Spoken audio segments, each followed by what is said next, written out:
네, 안녕하세요. 박성환입니다. 오늘은 스프링클러 설비에 대해서 설명을 드리겠습니다. 스프링클러 설비. 자, 문제 1번. 부가 건축물의 조건을 참고하여 스프링클러 설비를 설치하려고 한다. 다음에 따른 소항목에 대해서 답을 구하시오. 조건을 참고하는 것입니다. 펌프의 전향정. 스프링클러 설비에서 펌프의 전향정은 공식은 어떻게 되죠? 전체 양정은 H1 플러스 H2의 10입니다.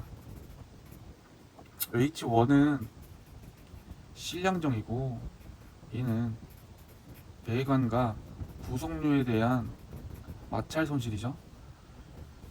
왜 여기는 H3가 없냐? 자, 옥내일 때는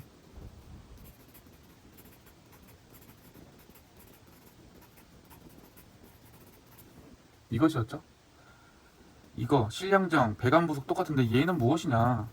얘는 호스였죠, 호스. 왜 호스가 필요하냐?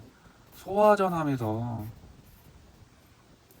방수구가 있고 방수구에 따른 소화전에서 사람이 방수하는 거기 때문에 이 호스에서 발생하는 마찰 손실이 발생하는 것을 고려하는 것이죠. 고려. 여기서 17m는 뭐였죠? 최소한의 방수 압력이죠. 0.17 메가파스칼. 그러면은 스프링클러 설비로 돌아와서 이 10m는 뭐죠? 0.1 메가파스칼이 되죠. 근데 화재안전 기술 기준에 따르면 각 헤드 선단에서의 방수량이 80ml/min이고 방수 압력은 0.1에서 1.2 메가파스칼 이하일 것이다. 그래서 배관 내 사용 압력이 0.1 메가파스칼 미만이 있었고 1.2 메가파스칼 이상이 있었죠. 최소한으로는 0.1 메가파스칼, 80리터/민 0.1 메가파스칼이 나와야 하니까 여기에 이게 방수 압력이 미터로 환산된 것이죠. 물에 따른 10m. 실량정 배관 부속에 대한 마찰 손실. 전량정을 구하는 공식은 이것인데 조건을 본다면은 펌프 흡입기 진공기는 40mm 수온으로 했을 때 0.4m죠. 이런 경우에는 H1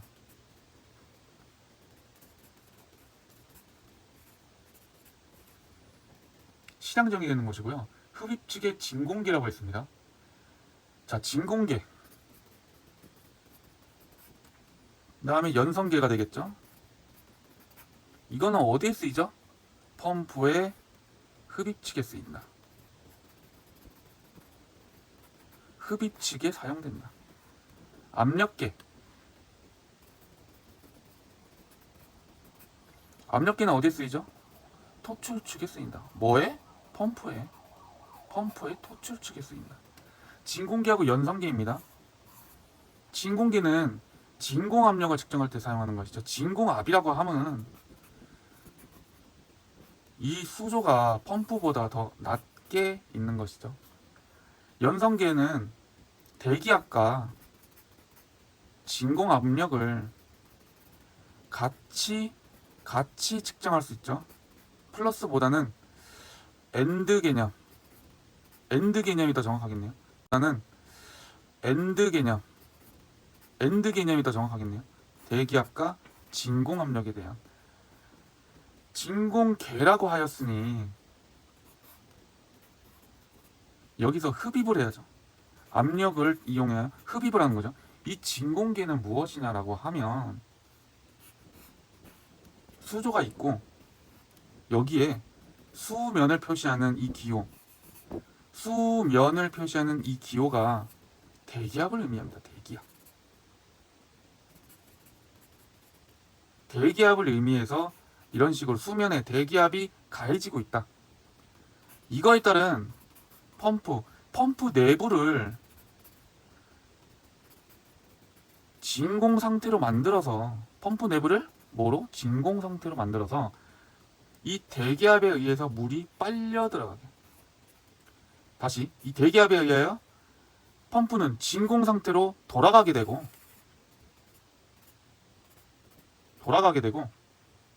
대기압에 의하여 물이 흡입이 된다. 물이 흡입이 된다.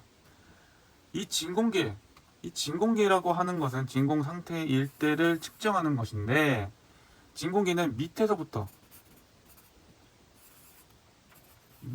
흡입을 하는 거기 때문에 얘는 마이너스가 되는 것이 맞고, 현재 상태에 따르면은 실량정, 그러니까 펌프가 필요로 하는 실량정은 이만큼을 흡입을 해야죠. 흡입을.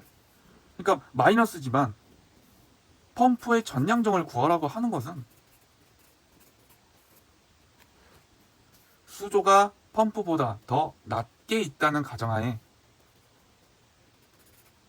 토출축에 흡입축에 플러스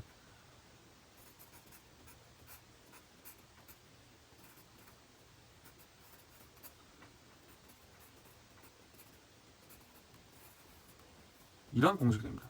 토출축의 압력계의 지시치와 흡입축의 진공계 또는 연성계에 대한 지시치 플러스 이 연성계와 토출축의 압력계 사이의 높이, 이것이 전량정이 되는 것입니다. 왜냐? 여기 왜 마이너스가 있냐? 이 부분 잘 보셔야 됩니다. 진공계인 경우에는 무조건 수조가 펌프보다 더 낮게 있죠. 그렇기 때문에 당연히 마이너스라는 부호가 붙이게 됩니다. 진공계의 지시치는 마이너스에 따른 별표가 된다는 말이죠. 그렇기 때문에 여기 앞에 마이너스가 있다라고 하고 이 마이너스가 그대로 들어갑니다. 마이너스 별표가 그대로 들어가요. 그러면 이 가로 안에 있는 것도 마이너스에 대한 별표가 될 것인데, 이 앞에 마이너스 부호가 있기 때문에 얘는 플러스가 되는 것입니다. 없어지고 플러스. 그러면 결국에 펌프의 전형점은 무엇이다? 토출축 플러스 흡입축 지시치와 플러스 이것 두 개 사이에 대한 H가 되는 것이죠. 근데 현재 조건 내에서는 이 연성계하고 진공계에 따른 높이가 주어지지 않았죠. 그러면 이것만 보고 구하시는 겁니다. 그러면은 연성계는 어떻게 되냐? 연성계는 대기압일 때가 있고 진공 상태일 때가 있죠. 연성계는 대기압 상태와 진공압 상태를 체크할 수 있는 능력이 있는데, 대기압인 경우에는 수조가 더 높게 있는 것입니다. 수조가 이만큼의 높이로 더 높게 있다. 수조가. 그러면은 이 대기압, 가해지는 대기압에 따라서 가해지겠죠. 물이. 알아서 들어가겠죠. 이거에 따른 연성계입니다. 연성계는 플러스도 나오고 마이너스도 나올 수 있다. 진공 상태일 때는 수조가 더 밑에 있겠죠. 그래서 진공 상태일 때는 수조가 더 밑에 있겠죠. 그래서 이 대기압에 따라서 물이 올라가겠죠. 진공 상태를 만들면서. 그렇기 때문에 이때는 부호가 마이너스이고 이때는 부호가 플러스가 됩니다. 플러스가 되고 마이너스가 돼. 그러면은 이 상태일 때는 알겠어. 이 상태일 때는 토출축과 흡입축과 이 둘 사이에 대한 높이에 대해서 다 플러스야. 근데 이 연성계라고 했을 때 지시치가 대기압으로 나와서 플러스가 나오면 어떻게 해야 되느냐? 그러면 이 식을 활용하면 되는 것이죠. 그러면 어떻게 되냐? 토출축 마이너스 흡입축에 플러스 이 높이에 따른 H가 되는 것인데, 얘는 결국에는 플러스에 대한 별표가 들어가게 되면 토출축에 대한 마이너스, 그 다음에 흡입축 플러스 H 그대로 나오죠. 왜 그대로 나오냐? 수조가 설치되고 수조와 펌프 사이에 있는 이 높이만큼은 압력을 가해주지 않아도 된다. 그래서 토출축 마이너스 흡입축 플러스 H가 되는 것이다. 근데 진공 상태, 결국에는 수조가 더 펌프보다 낮게 설치된 경우 마이너스가 되니 흡입축에서 올려서 또 펌프에서 진공 상태 만든 그 물을 다시 올려서 방수를 해야 되죠. 헤드를 통해. 아무튼 이렇게 하여서 현재 문제를 풀이할 때는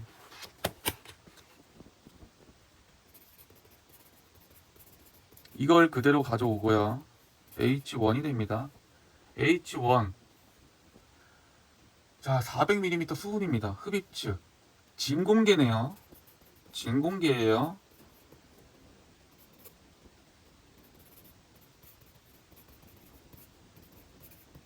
주어지지 않았죠, 얘는.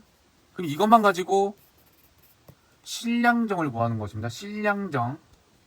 그러면은 토출축 뭐죠? 45m이고 마이너스에 따른 진공계니까 마이너스가 있고, 자, 다시 400mm HG에 따른 760에 따른 HG에 따른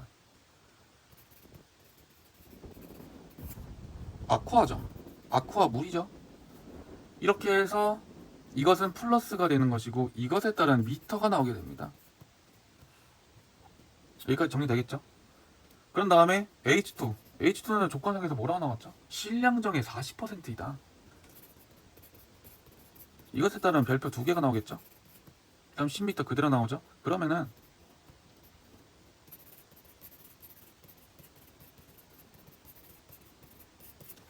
답이 나오겠죠?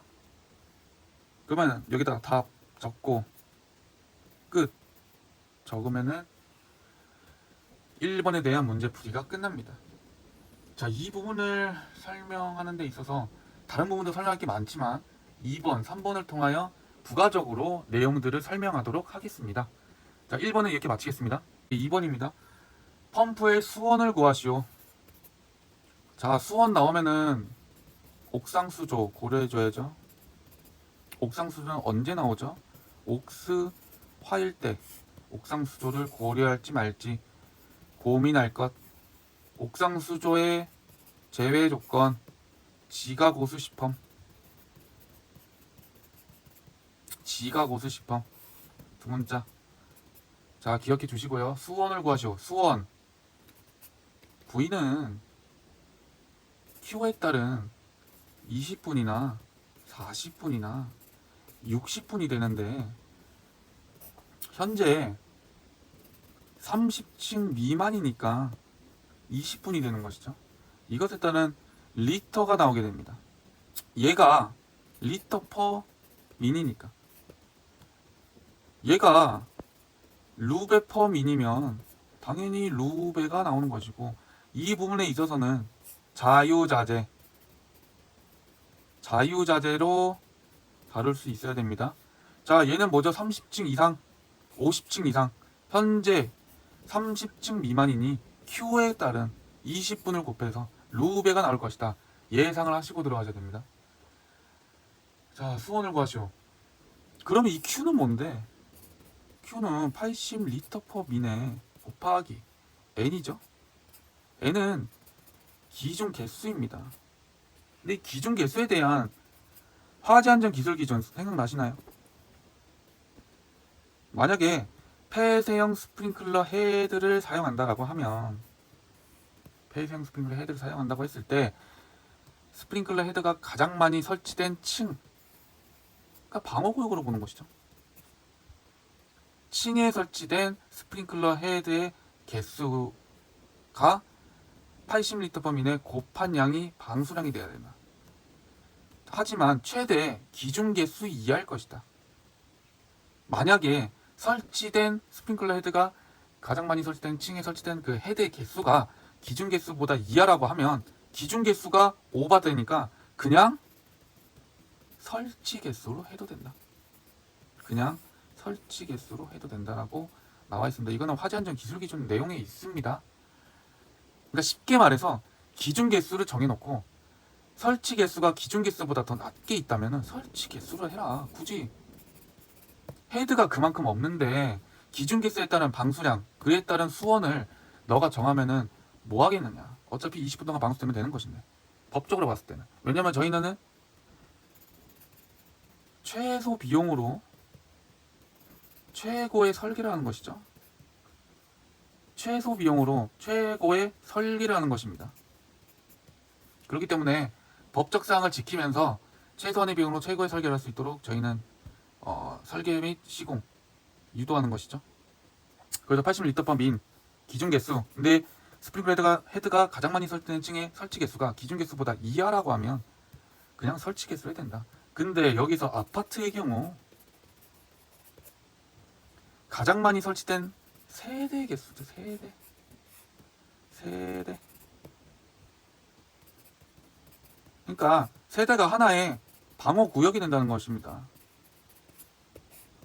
기준 개수 N은 10이죠. 하지만 2개 이상 동이 지하 주차장으로 연결된 경우 2개 이상 동이 지하철랑 연결된 경우에는 N은 30. 그러니까 주차장에서 화재가 났을 때, 지하 주차장에서 화재가 났을 때 하나의 방어 구역에는 기준 개수 30개 이상의 30개 이하의 헤드가 터질 거야. 그런데 주차장에 설치된 스프링클러 헤드 개수가 30개 이하라고 하면, 그러니까 하나의 방어 구역 내에 30개 이하라고 하면 그거는 그 설치 개수가 될 거야 라고 얘기하는 것입니다. 근데 여기서 이제 조금 수평거리 다음 내용에 있는지 잠깐 보겠습니다. 다음 내용에 있으니 넘어가도록 하고요. 수원에 대한 내용만 집어서 얘기해 보도록 하겠습니다. 근데 여기서 수평거리에 대한 내용도 다음에 얘기하고요. 수원을 구해 보도록 하겠습니다. Q 80리터/min의 N 기준 개수야. 근데 기준 개수를 내가 어떻게 하니? 화재 안전 기술 기준에 나와 있죠. 지하층을 제외하고 10층 이하일 때 공장이라고 한다면, 또 특수 가연물을 저장 및 취급한다면 30이고 20입니다. 10층 이하 그대로 갑니다. 그 다음에 판원 복근이 되고요. 판매 시설이 있는 경우 30, 20. 유동 인구가 많다는 뜻이겠죠. 헤드의 설치 높이가 8m 이상이 되는 경우, 헤드의 설치 높이가 8m 미만이 되는 경우, 자 20에 10이 됩니다. 여기까지 기준 개수에 대한 내용입니다. 참고, 창고 시설은 별도입니다. 별도. 창고 시설은 별도. 왜냐? 라지 드롭형 스프링클러 헤드를 사용하죠.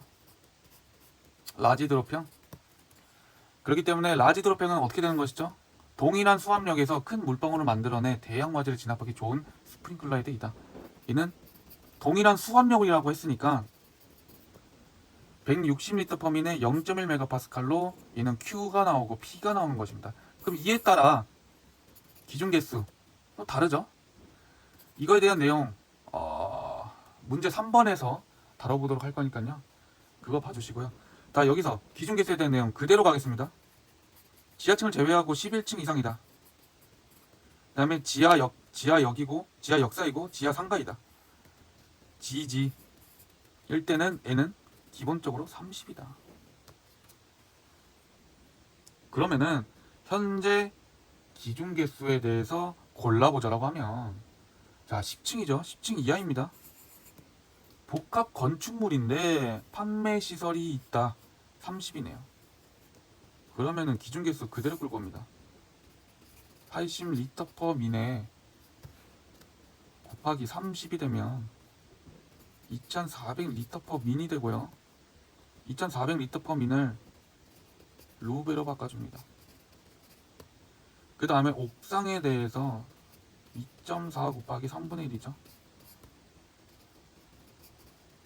그러면은 이 2.4에 대한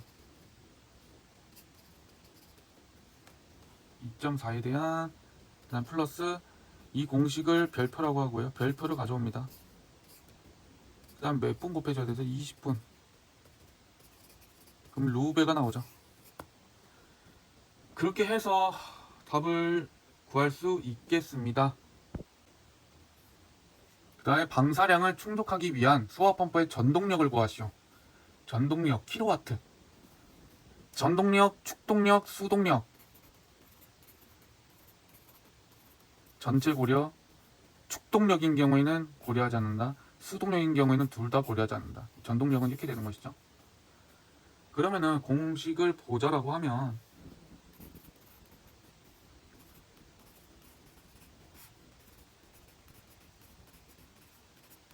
이것이 되는 것이죠.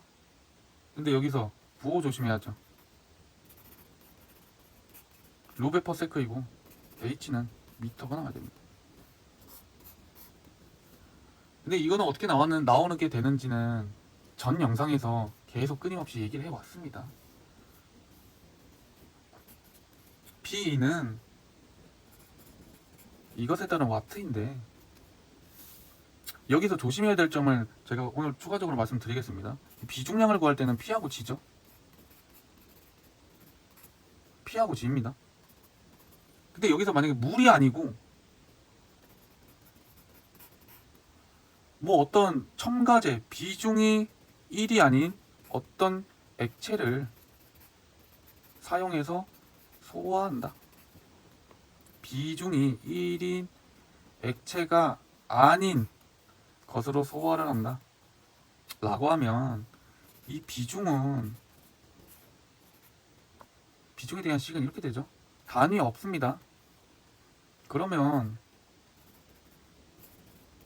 이것이 되는데 이 물은 몇이죠? 1000이죠.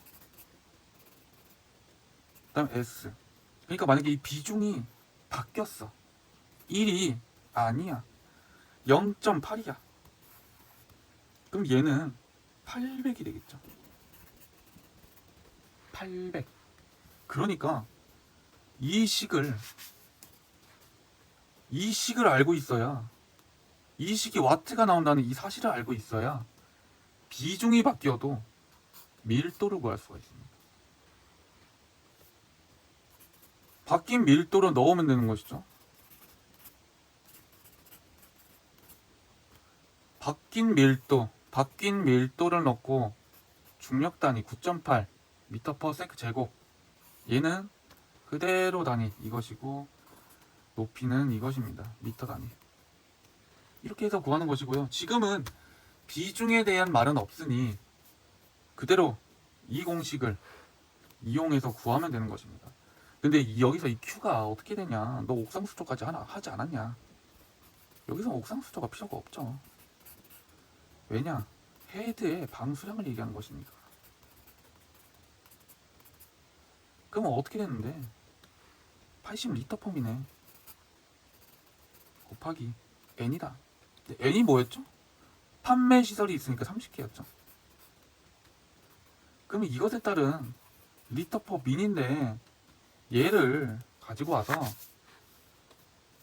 2400리터/민을 민에 따른 60S 1루베에 따른 1000리터 이렇게 해서 루베 퍼 세크로 만들어준다. H가 뭔데? H는 문제 1번에서 나왔잖아. QH 나왔어. 전동력이니까 전달계수와 뭐 여유율이 됐든 전달계수와 효율 그대로 나오는 거 다 곱해주면 돼. 그러면은 답을 구해볼까? 9.8에 따른 H가 별표가 되고 여기에 따른 1번에 대한 답. 그 다음 효율 0.8이네. 전달 계수가 나와도 되고 여유율이 나와도 되고. 하지만 전달 계수라고 하면 없어질 때도 있고 있을 때도 있어. 전동력, 축동력, 수동력 있대요. 근데 여기선 여유율이잖아. 여유율은 어떤 경우에서도 곱해주는 거야.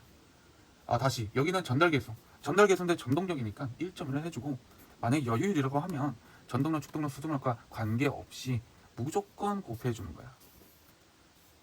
그럼 이것에 따른 킬로와트가 바로 나오게 돼. 왜? 얘는 비중량이라니까. 그래서 비중량이라니. 근데 얘가 지금 하나, 둘, 셋 벌써 9.8이라는 숫자가 나왔어.